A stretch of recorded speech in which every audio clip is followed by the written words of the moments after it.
Why was hybridization theory developed? Why is this theory so important? And how does it allow the chemist to envision a molecule in 3 dimensions? In this chapter, we will explore some of the reasons why hybridization theory was developed. A student's ability to take a 2-dimensional molecule off the blackboard during lecture and fold it into 3 dimensions,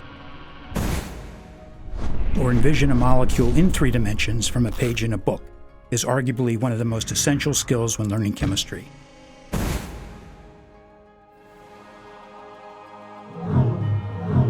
The chemistry student who has the ability to visualize molecules in 3 dimensions is rewarded with a better understanding of chemical properties, physical properties, and most importantly, the ability to predict chemical reactivity. Understanding how atoms within molecules are oriented in 3 dimensions requires an understanding of hybridization theory. From simple molecules such as ethanol to more complex molecules such as the highly toxic tetrodotoxin, the concepts of hybridization are the foundation to our understanding of molecular geometry. However, looking at a 2-dimensional Lewis structure of a molecule affords much information to the scientist. For example, the overall connection of atoms within the molecular formula. After all, different structural and geometric isomers can be imagined from relatively simple molecular formulas. To introduce the concepts of hybridization, we will first focus all of our examples on the carbon atom. The basic principles discussed for the carbon atom can also be applied to other elements, which are explored in later sections. A carbon atom has 6 electrons in the following configuration: 1s2, 2s2, 2p2. The relative energy electron configuration diagram is another way to visualize where the electrons are located. Each arrow in this diagram represents one of the individual electrons of carbon. However, only the valence or outermost electrons are responsible for bond making and bond breaking. Thus, we can ignore the inert noble core electrons, which we can represent here as the helium element. This abbreviated electron configuration quickly allows one to ascertain that there are 4 valence electrons. It would appear that there are only 2 unpaired valence electrons capable of forming covalent bonds, one in the 2px and one in the 2py orbital. However, it is well known that carbon forms a total of 4 covalent bonds to attain full valency. Thus, all 4 valence electrons must be involved in bonding. Hybridization theory was developed in order to better explain the 4 observed bonds of carbon.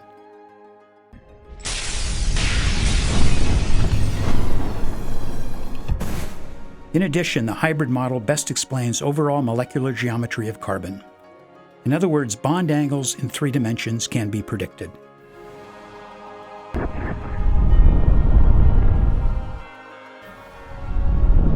possible hybrid combinations for a carbon atom are sp3, sp2, and sp, and are explained in detail in subsequent sections.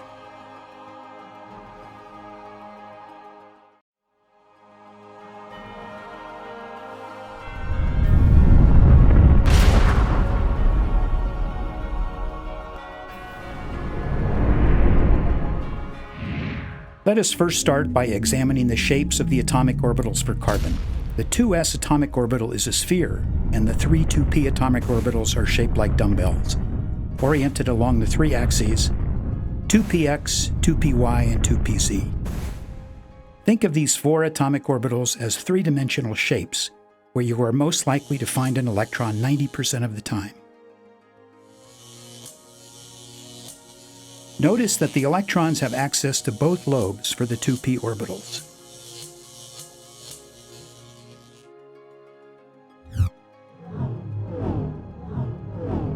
Starting from the abbreviated electron configuration for carbon, one can imagine promoting an electron from the 2s atomic orbital to the unoccupied 2pz atomic orbital.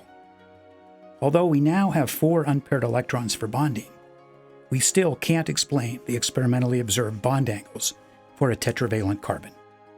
Thus, when we mix the 2s atomic orbital with all 3 2p atomic orbitals, we create 4 new degenerate energy hybrid orbitals.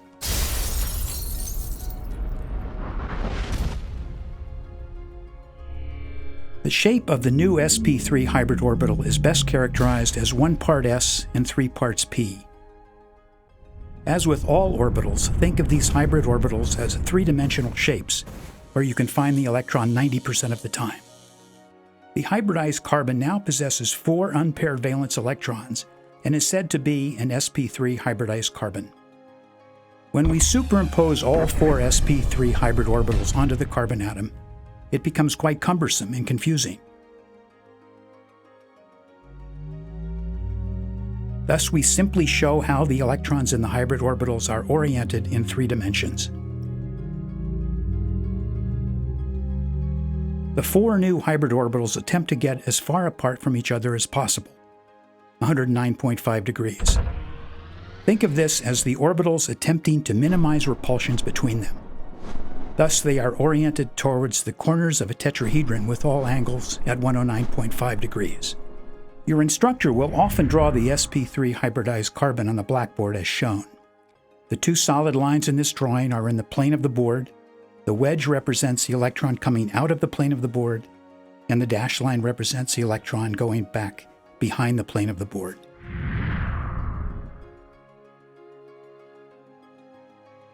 Each of the 4 sp3 hybrid orbitals contains 1 electron capable of forming a covalent bond.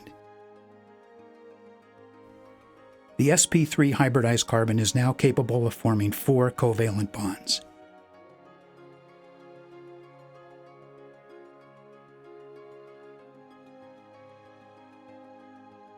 Here, X represents any atom with a valence electron capable of forming a covalent bond.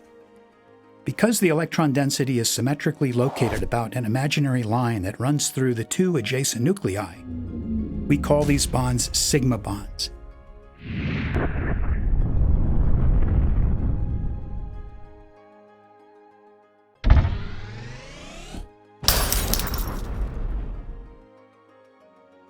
An example of a simple carbon compound with an sp3 hybridized carbon is methane, CH4. The ideal bond angles are all 109.5 degrees, due to all 4 equal in size hydrogen atoms attempting to get as far away from each other as possible. Your instructor will often draw methane on the blackboard as shown. Again, the 2 solid lines in this drawing are in the plane of the board. The wedge represents one of the hydrogens coming out of the plane of the board, and the dashed line represents one of the hydrogens going back behind the plane of the board. Another simple carbon compound that utilizes sp3 carbons is ethane. From the 2-dimensional Lewis diagram, we see that each carbon has 4 single bonds. Thus, both carbons are sp3 hybridized. Starting with 2 sp3 hybridized building blocks, we can start to construct the molecule in 3 dimensions by forming the CC sigma bond. Next, the 6 hydrogen sigma bonds are formed, which affords the final 3-dimensional structure for ethane. The 2-dimensional Lewis diagram for ethane implies that all 4 bond angles are 90 degrees. However, employing the basic principles of hybridization theory, we see that the bond angles are all nearly 109.5 degrees. Now that the molecular geometry for ethane in 3 dimensions has been determined, we can begin to examine some of ethane's interesting physical properties. For example, free rotation may occur about the carbon-carbon single bond, which allows us to explore simple conformational analysis. Conformations are different arrangements of atoms due to these rotations. When we place the electron density around each hydrogen atom, we see that the hydrogen atoms from adjacent carbons do not touch. To make this diagram easier to view, we will remove the electron density from 2 of the hydrogen atoms from the back carbon. Even though the hydrogen atoms from adjacent carbons do not touch, there is torsional strain due to the electron clouds of the adjacent carbon-hydrogen bonds, which impedes the rotation about the CC bond. This gives rise to the staggered and eclipsed conformations for ethane. The difference in relative energy between these 2 conformations is approximately 3 kilocalories per mole. It may be easier to remember that atoms want to be as far apart from each other as possible. Think of it as less crowding. When molecules are viewed down the CC sigma bond, we call this a Newman projection. Often you may see your instructor represent the Newman projection on the blackboard as follows.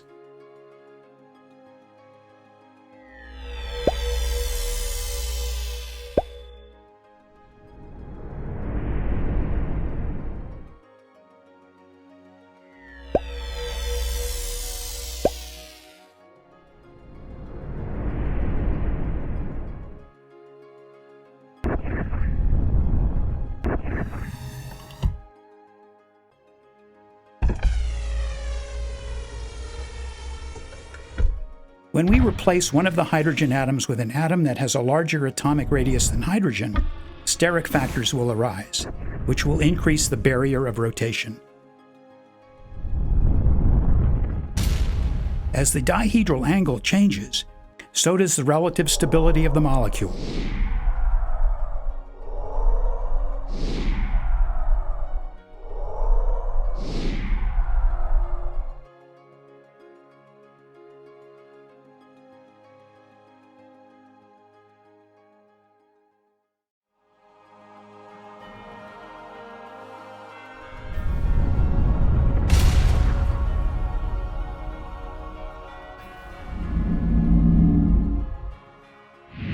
Similar to the first step of sp3 hybridization, one can imagine promoting an electron from the 2s atomic orbital to the unoccupied 2pz atomic orbital. Mixing the 2s atomic orbital with 2 of the 2p atomic orbitals creates 3 new degenerate energy hybrid orbitals.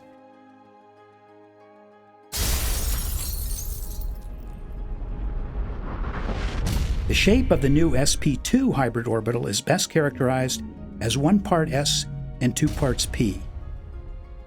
As with all orbitals, think of these hybrid orbitals as 3-dimensional shapes where you can find the electron 90% of the time. The sp2 hybridized carbon now possesses 3 electrons in hybrid orbitals and 1 electron in an unhybridized 2pz orbital.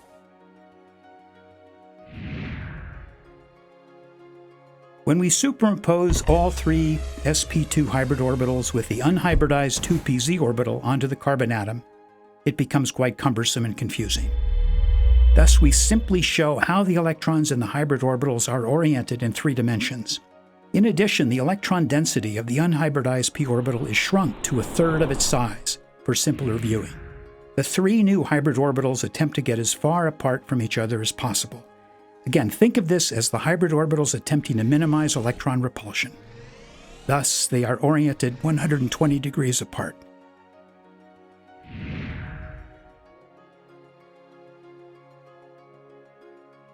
Your instructor will often draw the sp2 hybridized carbon on the blackboard as shown. Again, remember that solid lines are in the plane of the board, wedges are coming out of the plane of the board, and dashed lines are going back behind the plane of the board. Before we begin to show how the sp2 hybrid building block takes part in bonding, it is important to remember that the electron in the unhybridized 2p orbital has excess to both lobes.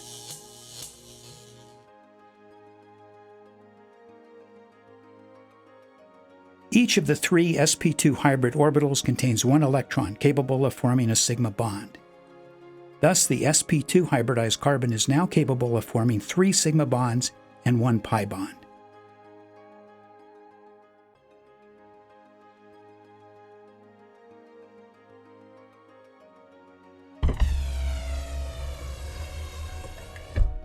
A simple carbon compound that utilizes sp2 carbons is ethylene. From the 2-dimensional Lewis diagram, we see that each carbon forms 3 sigma bonds and 1 pi bond.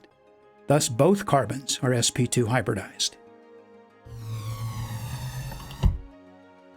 Starting with 2 sp2 hybridized building blocks, we can begin to construct the molecule in 3 dimensions by forming the cc sigma bond.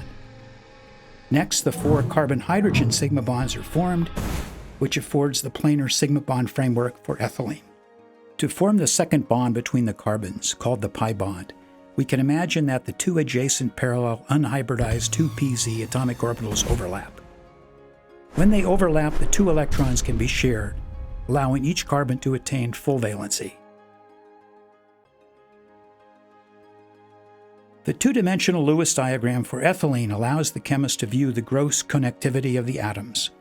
However, no information is conveyed about the pi bond.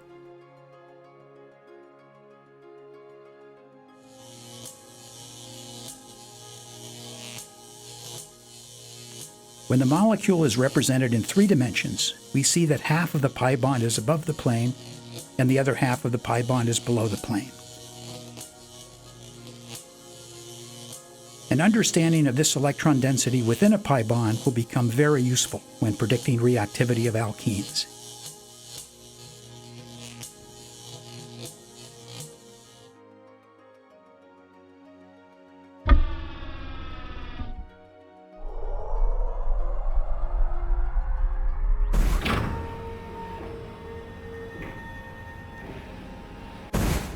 To gain a better understanding of the pi bond, we should recall the actual shape of the unhybridized p orbitals.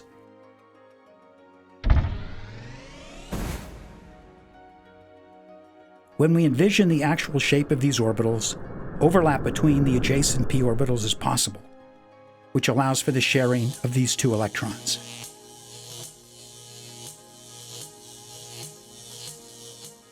However, it is very difficult to draw the molecule this way. Thus, you will often see the pi bond represented in its abbreviated form on the right.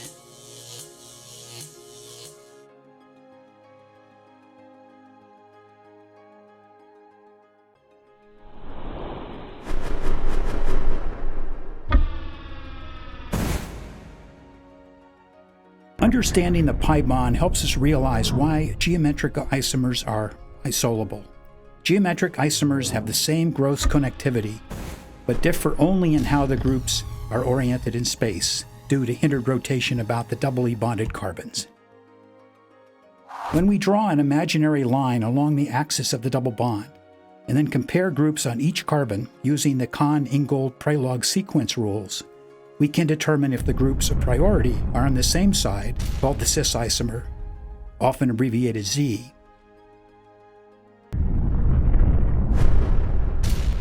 Alternatively, the groups of priority can be on opposite sides of the imaginary line called the trans isomer, often abbreviated E.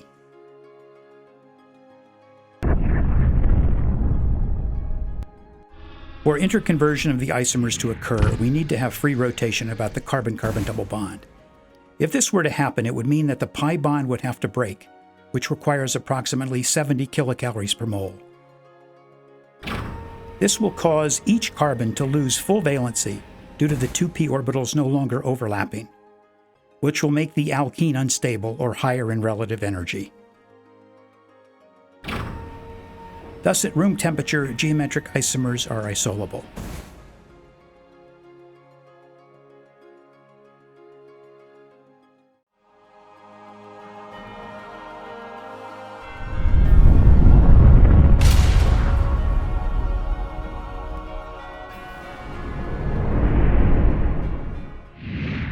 Similar to the first step of sp3 and sp2 hybridization, one can imagine promoting an electron from the 2s atomic orbital to the unoccupied 2pz atomic orbital.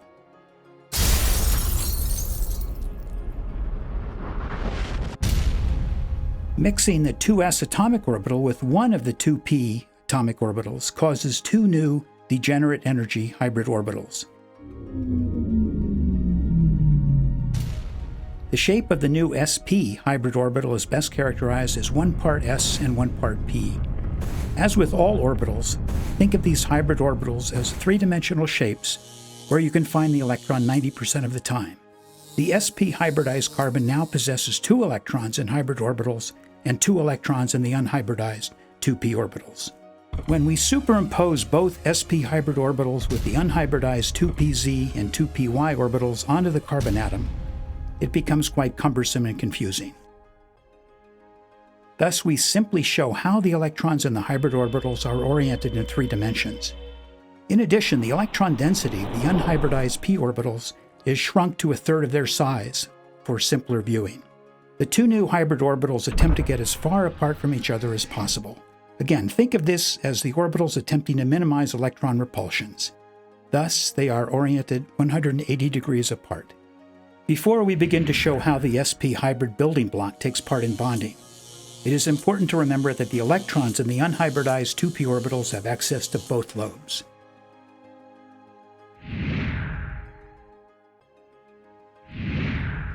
Your instructor will often draw the sp hybridized carbon on the blackboard as shown, Again, solid lines are in the plane of the board, shaded lobes are coming out of the plane of the board, and dashed lines are going behind the plane of the board.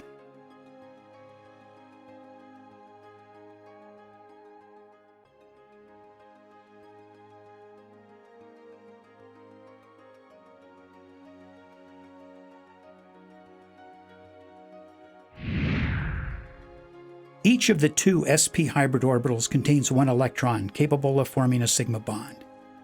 The sp hybridized carbon is now capable of forming 2 sigma bonds and 2 pi bonds.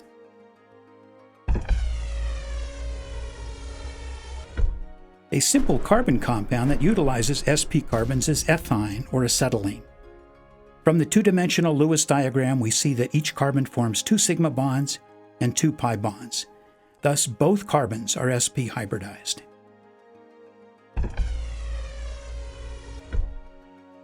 Starting with 2 sp hybridized building blocks, we can begin to construct the molecule in 3 dimensions by forming the CC sigma bond.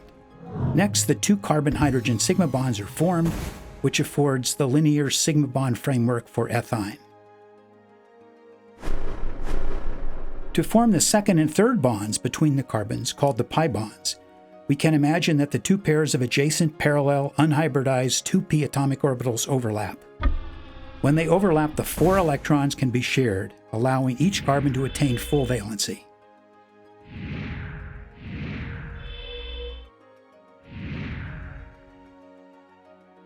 The two-dimensional Lewis diagram for ethine allows the chemist to view the gross connectivity of the atoms. However, no information is conveyed about the pi bonds. When a molecule is represented in 3 dimensions, we see that half of each pi bond is above and below a plane. An understanding of this electron density within these 2 pi bonds will become very useful when predicting reactivities of alkynes.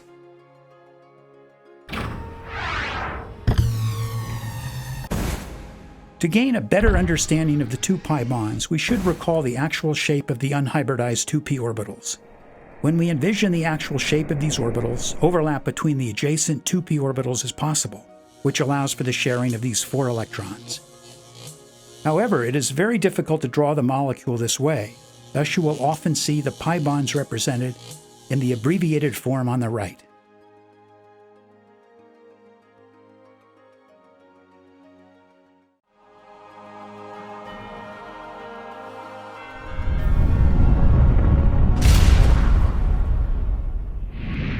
An easy way to deduce hybridizations is to count groups around a central atom. A group is defined as another atom or a lone pair. When an atom is surrounded by 4, 3, or 2 groups, it will adopt the sp3, sp2, or sp hybridizations, respectively. A helpful way to remember this is by adding the exponents together. That should equal the number of groups around the hybridized atom. For sp3, the exponents add to 4. Thus, an sp3 atom has 4 groups. For sp2, the exponents add to 3. Thus, an sp2 hybridized atom has 3 groups around it. These hybridizations allow the respective number of groups to be as far apart as possible. Again, think of it as all groups attempting to minimize electron repulsion.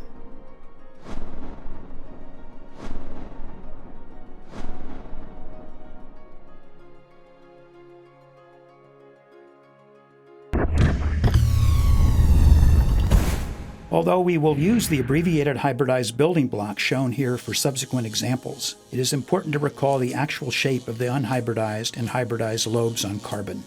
For example, the unhybridized lobes were shrunk to 1/3 of their size, and we simply showed how the electrons in the hybrid orbitals were oriented in 3 dimensions, so that the carbon building block does not become too cumbersome and confusing.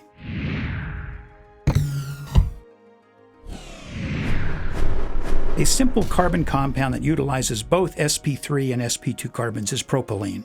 From the two-dimensional Lewis diagram, we see that by counting groups, we can deduce the hybridization for each carbon atom.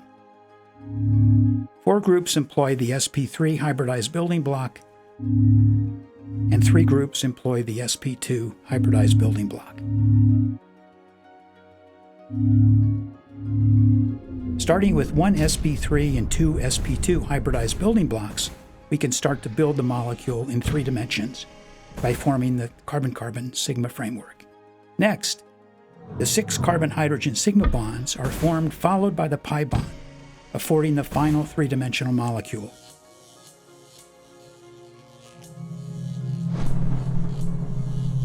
Notice that the methyl group can freely rotate about the carbon-carbon sigma bond, while the pi bond affords no rotation.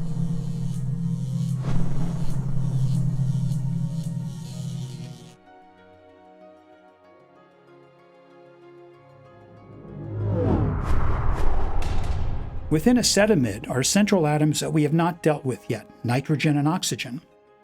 However, we employ the same concept for deducing hybridization. Simply count groups on these atoms, which means we also have to count the lone pairs as groups. 4 groups around nitrogen and 4 groups around carbon allows us to deduce sp3 hybridization, while 3 groups around the oxygen and carbonyl carbon allows us to employ sp2 hybridized building blocks. Once all the hybrid building blocks have been deduced, we assemble the sigma bond framework, attach the hydrogen atoms, and form the double bonds as shown.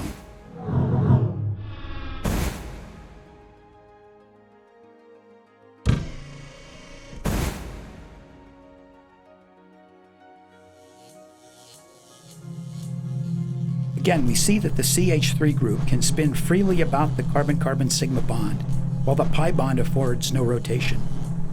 In addition, the NH2 group can spin freely about the carbon-nitrogen sigma bond.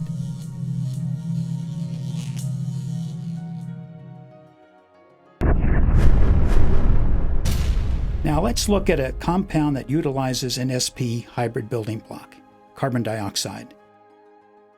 Again, from the two-dimensional Lewis diagram, we see that by counting groups, we can deduce the hybridization for each atom. 2 groups employ the sp hybridized building block, and 3 groups employ the sp2 hybridized building block for both oxygen atoms.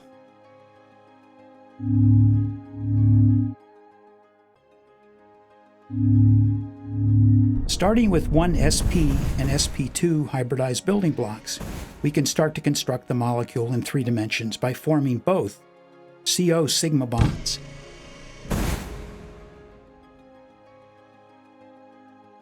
For both pi bonds to form, we need to rotate the oxygen on the right forward so that the adjacent unhybridized 2p orbitals are parallel.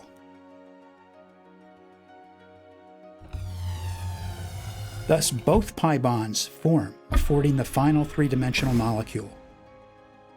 Notice that the 2 pi bonds are perpendicular to each other. In addition, the lone pairs on each oxygen atom are perpendicular to each other.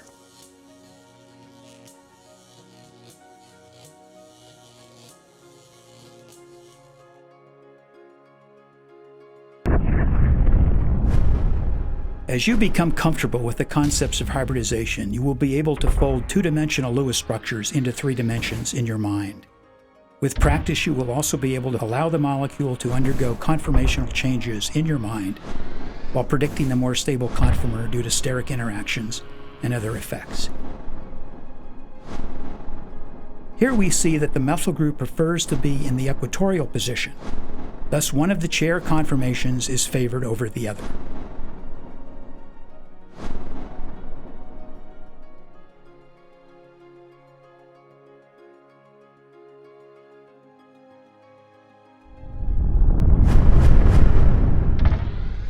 As we have seen, ideal bond angles are obtained from the hybrid building blocks.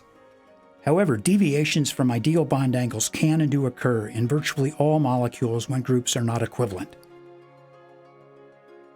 For example, the sp3 hybridized oxygen of water has a lone pair interaction, which will cause the 2 hydrogens to become closer than their ideal bond angle of 109.5 degrees, about 104 degrees.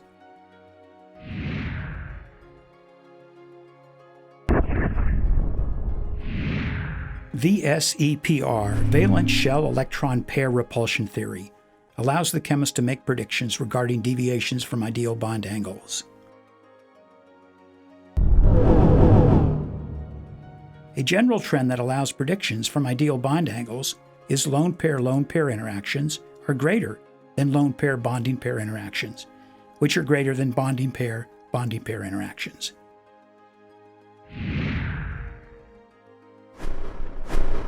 The sp3 hybridized nitrogen within the ammonia molecule has 3 lone pair bonding pair interactions, which will cause the 3 hydrogen atoms to become closer than their ideal bond angle of 109.5 degrees, about 106 degrees.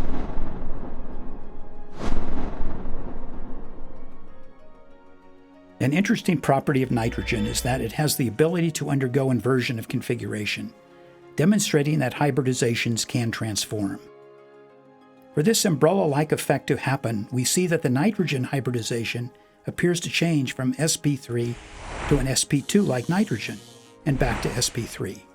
Current theories predict that there are 200 billion inversions per second for a molecule of ammonia. If chemistry is considered to be the central science, then hybridization theory may be considered the cornerstone of chemistry. After all, the student who has the ability to visualize molecules in 3 dimensions is rewarded with a better understanding of chemical properties, physical properties, and most importantly, the ability to predict chemical reactivity.